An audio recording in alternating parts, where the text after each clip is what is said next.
Rachel, vous êtes inspirée des sciences aujourd'hui parce qu'on va parler d'une huile essentielle, mais qui est très documentée scientifiquement. Exactement, et je suppose que tout le monde connaît ce mot, ou du moins l'a déjà entendu, c'est l'arbre à thé, le titri. Tout le monde l'utilise, oui. Je suppose que vous aussi. L'huile essentielle de titri. Non, je l'utilise pas. Mais Non, mais vous connaissez. Oui, je connais. Ça sert à quoi pour vous? Je sais pas. Ah bah voilà J'attends. C'est parfait, je suis ravie d'apprendre quelque chose à un scientifique. Alors, allons-y. Alors, donc, l'huile essentielle de titri, pour rappel, c'est une huile essentielle qui provient de cet magnifique arbre que vous voyez. C'est un arbre endémique d'Australie. D'ailleurs, les indigènes utilisent leurs feuilles en cataplasme sur des plaies pour un effet guérisseur. Et d'ailleurs, en 1922, j'ai noté le nom, parce que j'ai envie de citer le nom, le chimiste Arthur Roman Benfold, ça sera le premier à distiller les feuilles de titri pour avoir son huile essentielle. Donc, pour rappel, une distillation, c'est quoi? Parce que j'aime bien répéter qu'une huile essentielle est produite par distillation. Donc, ici, on va avoir un schéma de distillation. En fait, ça va être distillé, les plantes vont être distillées dans un alambic par vapeur d'eau. On l'a vu avec l'huile essentielle de rose, c'est pareil en fait. C'est la même Exactement. Toute l'huile essentielle, à 98% du temps, parce que sinon on rentre trop dans le détail, est bien issue d'une distillation.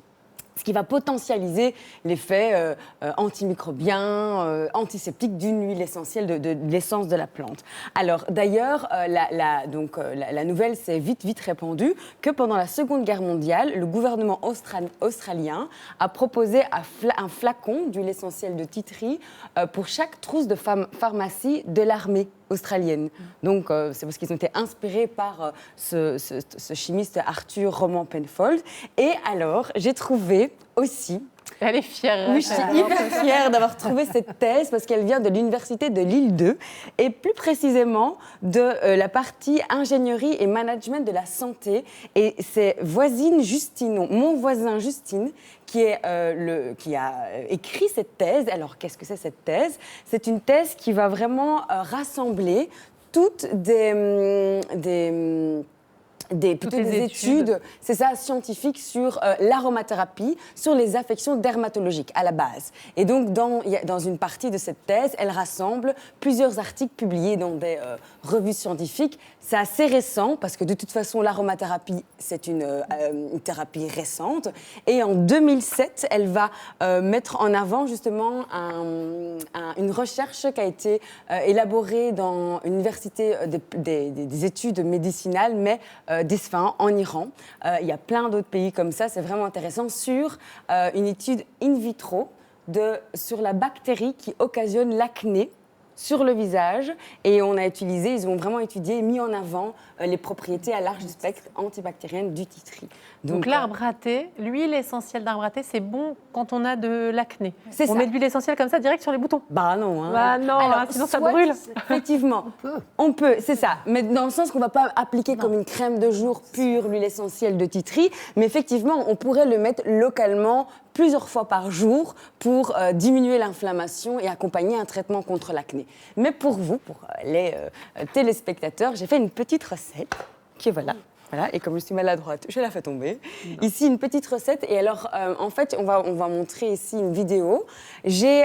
Alors, au début, c'est un peu biphasé, hein, mais vous inquiétez pas, il suffit de secouer et on a un mélange réalisé. Alors, comment faire ce produit, un sérum anti-acné? Il suffit de mettre successivement du gel d'aloe vera et de l'huile végétale de jojoba dans votre flacon, que vous pouvez retrouver facilement dans les sites de cosmétiques naturels, comme par exemple la Slow Cosmétique. Vous retrouvez tous ces éléments-là. Sauf les petites seringues, il faudra aller les chercher en pharmacie. Mais c'est plus pratique pour ajouter le gel d'aloe vera. Donc ici, on a plus ou moins 6 ml.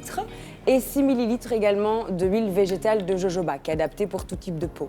Ensuite, vous rajoutez tout simplement 4 gouttes d'huile essentielle de titri d'arbre à thé dans le petit flacon.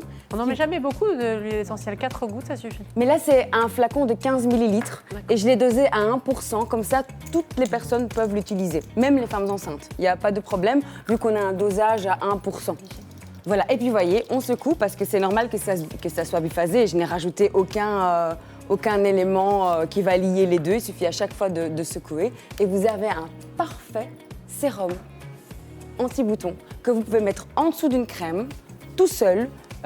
Et c'est vraiment adapté à tout le monde. Hein. Et ça va jouer sur les bactéries et soulager l'inflammation parce que ça peut faire mal, hein, l'inflammation. Et ça coûte combien du coup si on veut se faire un sérum comme ça? Ça, c'est 15 millilitres et ça vaut même pas 5 € le flacon.